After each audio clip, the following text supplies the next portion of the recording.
Hey everybody, my name is Eric Hopkins and welcome to my YouTube channel. If you're finding me for the very first time or you are a returning viewer and have not yet done so, please click that like and subscribe button. And don't forget to hit the notification bell so you get all the notifications about when I put up new content right here on this channel. So I've got a few more movie news topics for you guys here today. So let's get right into them here and let's start over here with the first topic that comes to us from Screen Rant. And that is, of course, that Man of Steel 2 could still happen, according to the DC movie writer David S. Goyer. Man of Steel 2 could still happen with Henry Cavill, says DC movie writer David S. Goyer. 2013 saw the arrival of the latest Superman reboot with Zack Snyder's take on the famed DC superhero, penned by Goyer himself and starring Henry Cavill as Superman. The first movie, in what would eventually become the DC Snyderverse, was a solid enough performer at the box office, grossing $668 million worldwide, which is not too shabby, by the way.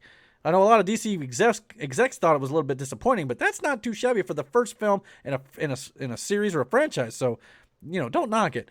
And by the way, that movie's underrated in my opinion. But the movie still proved to be divisive, with many fans decrying Snyder's darker take on Superman and particularly taking him to task for the film's excessive levels of mayhem.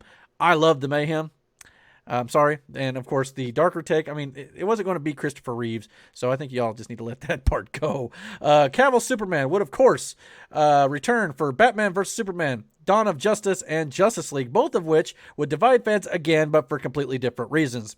Indeed, Justice League led to the biggest of all fan outcries as Snyder's devotees railed against the Joss Whedon completed cut that made it to theaters and called for Warner Brothers to release the Snyder Cut. That alternate Snyder-made Justice League version finally arrived in 2021, with Cavill back as Superman alongside the rest of the main heroes of the DCEU. Fans are now left to wonder if the Snyder Cut actually marked the last time they will ever see Cavill as Superman. There have, of course, been rumors of a possible Man of Steel 2, with one story having J.J. Abrams producing and others claiming Cavill himself was signing on to return. For his part, Man of Steel writer Goyer thinks a sequel could still happen with Henry Cavill in the lead role, but Goyer admits he's not presently in a position to know more than the average fan. He recently said to The Hollywood Reporter, "I think so. I'm not involved in it right now. I've heard the same rumors you've heard, but I'm not plugged into it. I've stepped away almost entirely from comic book related properties other than Sandman, which I don't really categorize as part of the normal DC universe." Goyer was, of course, once very plugged into Warner Brothers' DC plans, being a writer on all three Dark Knight trilogy movies as well as the first two Snyderverse films. Something of a specialist when it comes to penning comic book adaptations, Goyer is also credited on everything from the Blade trilogy to Ghost Rider Spirit of Vengeance to the TV shows Constantine and, of course, Krypton. Now, as he says, he's focusing on writing the upcoming Sandman show as well as his adaptation of Isaac Asimov's Foundation. Goyer may indeed have no special insight into the possibility of Man of Steel 2 ever happening, but he nevertheless sounds fairly optimistic that something could still get done. Of course, if a Man of Steel sequel comes to pass, it would assuredly not be directed by Zack Snyder, who has moved on from the DCEU entirely and into a new and freeing relationship with Netflix. Some might consider it very good news to have Snyder no longer in charge of Superman after the way he handled the character in the three movies he made featuring Cavill. It's arguable, of course, that no one can make a good Superman movie in this day and age, given the somewhat simplistic nature of the character. I beg to differ.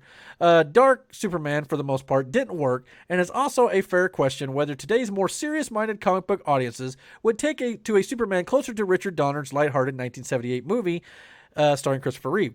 It's also worth mentioning that the DCEU is set to introduce Sasha Calle as Supergirl in The Flash, and there's a line of thinking that says Supergirl could and should replace Superman in the DC movie roster. Perhaps instead of Man of Steel 2, Girl of Steel could soon be on the table with a better title, hopefully, of course. But yeah, I mean, that's the big question at DC right now. Is Henry Cavill going to return as Superman? I think it's definitely still a possibility at this point. No one's ever said he's out.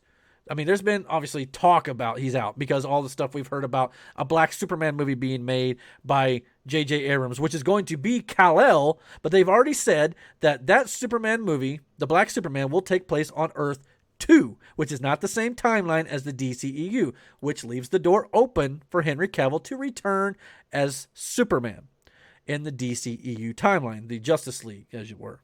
And of course, going to get into a story here in a second where we're talking a little bit more about how DC is expanding on their Superman lore. And of course, we've got Superman and Lois being on CW right now, and I've heard that show is absolutely great. I need to get caught up on it.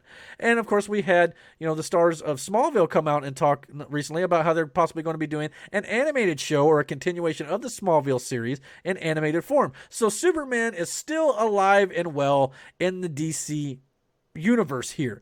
A lot of people were upset that, after Man of Steel and, Henry Cavill's version, Superman kind of took a back seat and all these other characters kind of was brought to fruition here. But Warner Brothers knows, and of course Discovery Plus, who have, acquired Warner Brothers and DC and all this stuff, they know as well, I'm sure, whenever that merger gets completed in 2022, that the big three in DC are vital to the success of the franchise. That is Superman, Batman, and Wonder Woman. You hit all three of those, you're going to be just fine. And it seems like they've got plans for Batman, no doubt about it. It seems like they've got different ideas of, different universes of Superman. Kind of the same idea here. They're leaning into that multiverse concept of we could be getting multiple Supermans at the same time, multiple Batman at the same time. And it seems like we're going to be getting one Wonder Woman for the time being, but that is going to most likely change as well. Gal Gadot is going to get her third film from the sounds of things, with director Patty Jenkins back to helm that film. Hopefully it's better than 1984. But with that being said, it sounds like we're going to be getting multiple versions of these characters moving forward, it's perfectly fine to have multiple versions of the same character. But a lot of fans love Henry Cavill's version, and I think in that case, we very well still could get him back. Never say never in the world of comic books and, of course, the movies as well. But I think it's going to be a good thing if they get back Henry Cavill. I think, to me, he's my favorite Superman. Some of the storylines they had him go through and things like that, you could argue is not the greatest, and it's not the Superman we all want to see. But remember, the Snyder Cut of the Justice League is not considered official canon, according to Warner Brothers, when it comes to the DCEU. So that means all the dark side stuff outside of the nightmare sequence that was in Batman v Superman, but they kind of try to retcon a little bit in the Joss Whedon version to kind of make it out to be that timeline wasn't going to happen. It was just nightmares that Bruce was having of a timeline that could happen in the future, but it didn't based on the events. So they kind of fixed it there, and that's the version they're going with. But I prefer the Snyder Cut. I think it's a much better film all the way around, even though it's 4 hours long. I think that story was much better and more fleshed out, obviously, because when you take somebody's other work and then you start adding pieces to it, it just feels disjointed. And Joss Whedon, I don't blame him as much. Now, he's got some backstage stuff. That's a whole nother argument. But when it comes to his directorial duties on Justice League, I don't blame him for that movie being completely, the disaster it turned out to be, because obviously Warner Brothers had this they wanted him to do. They had, you only had so much time. He had to use some stuff that Zack Snyder already shot, and it just felt off. But that's not all his fault. However, I would like to have seen the conclusion of the Snyderverse, which we still could get. Like I said, there was talk of a motion comic that got canceled that I did videos about here on the channel. But who's to say that we're not going to get the conclusion of the Snyderverse and that story that Zack Snyder wanted to tell someday in either a comic book form? I'd like to see, personally, an animated film, because DC's got great animation departments over there, and I'd like to see maybe some of the characters from those movies come back and voice their characters to kind of give it that authentic feel that was going to be the final two story arcs, Justice League 2 and 3, to finish that. But if we're not going to get that, I would like to see Man of Steel 2 still.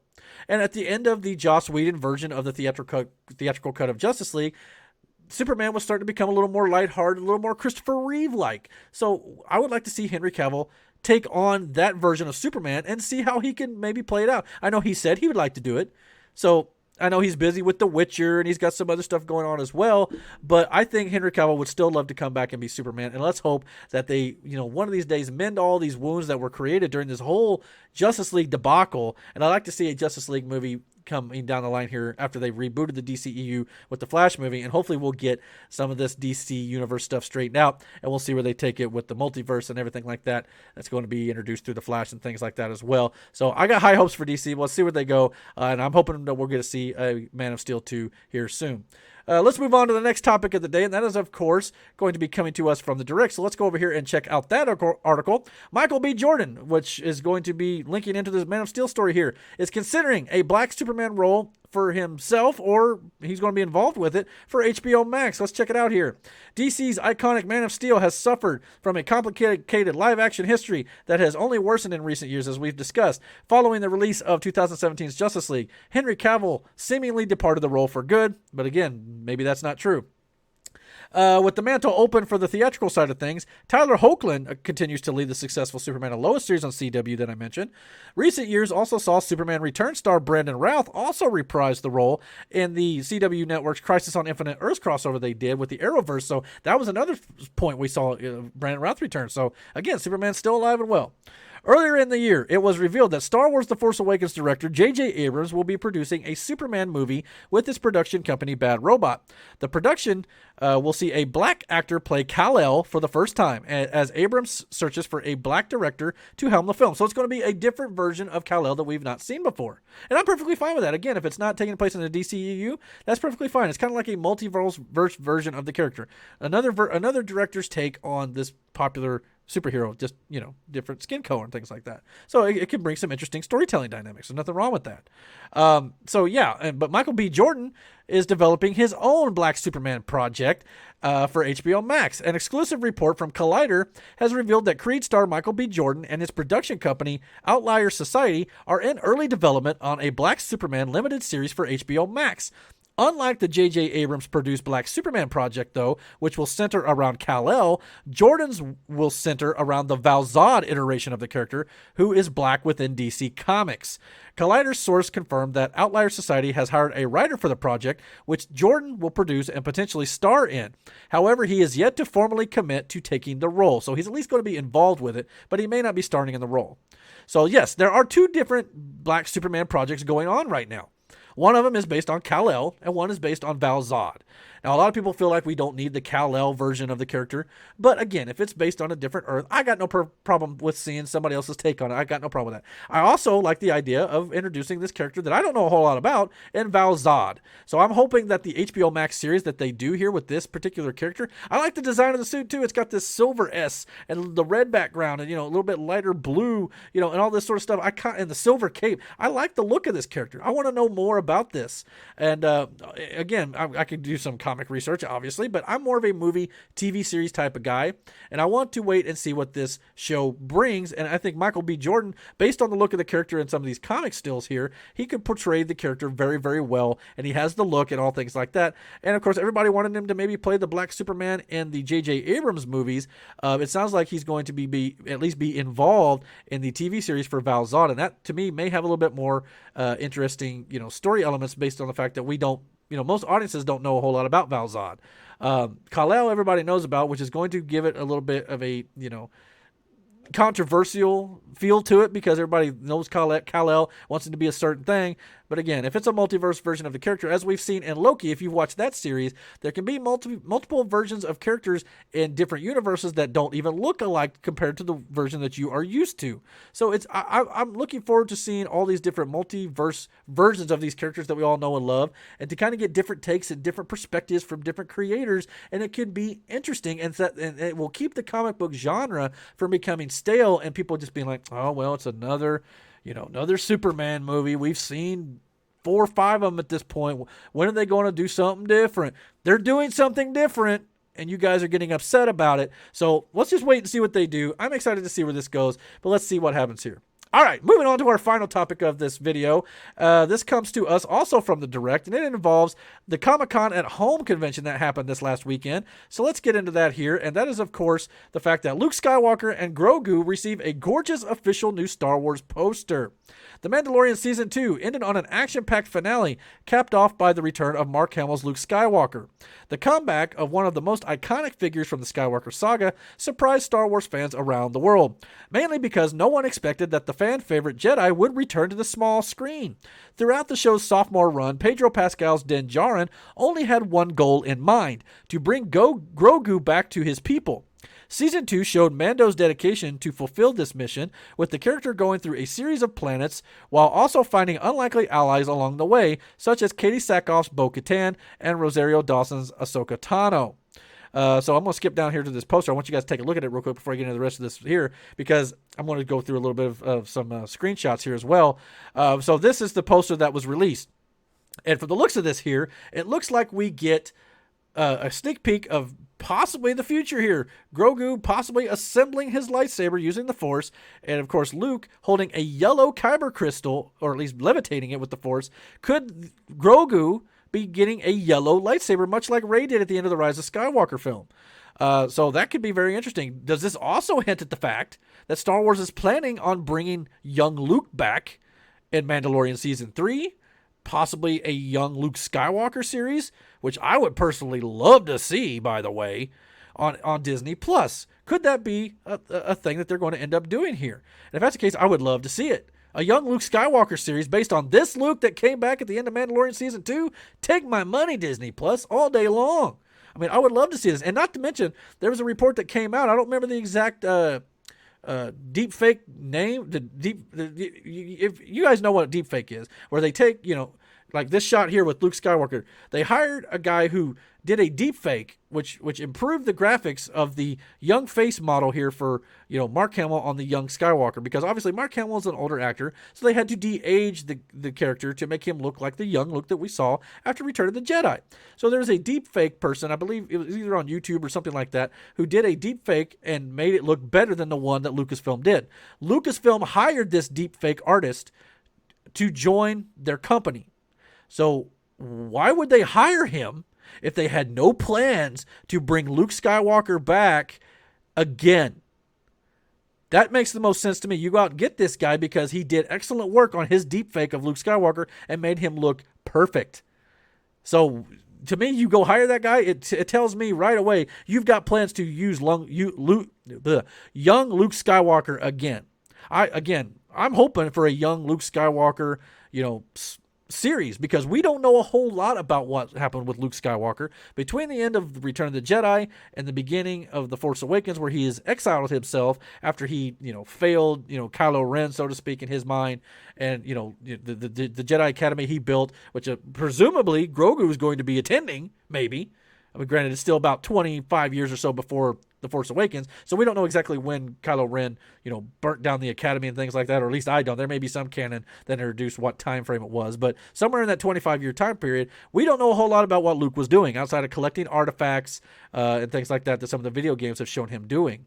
The compass and stuff like that were in, The Force Awakens or The Last Jedi and things like that. So there are things that Luke were doing that is very interesting here. But unfortunately, the endgame of Mando's mission led him to cross paths once again with the forces of Moff Gideon, with their backs against the wall and a horde of dark troopers threatening their lives. The last-minute arrival of Luke eventually saved them, but it also meant that Mando needed to bid goodbye to Grogu, Baby Yoda himself. Season 2 ended with Luke and Grogu heading to an unknown location together, while Mando was left with his own Darksaber-related issues to settle with Bo-Katan, which I can't wait to see the resolution of that as well. Now, a new batch of posters has arrived with this, and there was one that had Mando as well, but this is the most important one here that came out over the weekend. So yeah, I'm looking forward to seeing where they're going with this. I can't wait to see more of this whole Mandalorian story that they're building here, this overarching storyline that they're doing here with the Mandalorian, the Book of Boba Fett. They're going to have Ahsoka Tano getting her own series. Hopefully the new Rangers, or the Rangers of the New Republic, will still continue, even if they don't have Gina Carano. Hopefully they'll bring in someone to play Hera Syndulla, and maybe she can take over the main character role of that series and things like that. But this show and the story arc has a lot of potential, and of course they're obviously seem to be leaning to Grand Admiral Thrawn, as he was in his original novels, was in the time period that we are now in with the Mandalorian. And of course Thrawn was, after Return of the Jedi, and that's when he had his big trilogy of novels where we got Luke Skywalker married to Mara Jade and things like that. We got young Leia and Han and all these, characters. And could we possibly be getting deep fakes of them coming back? I still think there's potential to tell more stories with the original trilogy cast members, Han Solo, Princess Leia, Luke Skywalker, Chewbacca.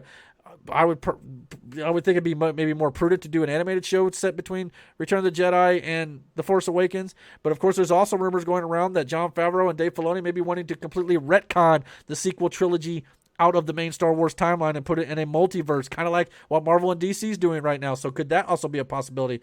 I can't wait to find out, and I can't wait to see what Lucasfilm does. So I'm very much looking forward to seeing what they do with Luke Skywalker and Grogu moving forward. It's very intriguing to me. But the real question here is, guys, what do you guys think about all these videos or all these stories here that I went over? Man of Steel 2, do you think it's happening? Do you think Henry Cavill's going to return? What about Val-Zod and his series? Do you think Michael B. Jordan will be taking on that character's role, or will he just be producing it or something like that? And of course, where do you see Grogu? Where do you see Luke Skywalker going in the future of the Star Wars series? Comment down below. Let me know. And don't forget to hit that like and subscribe button. And don't forget to hit the notification notification bell so you get all the notifications about when I put up new content right here on this channel. And until my next video, guys, take care.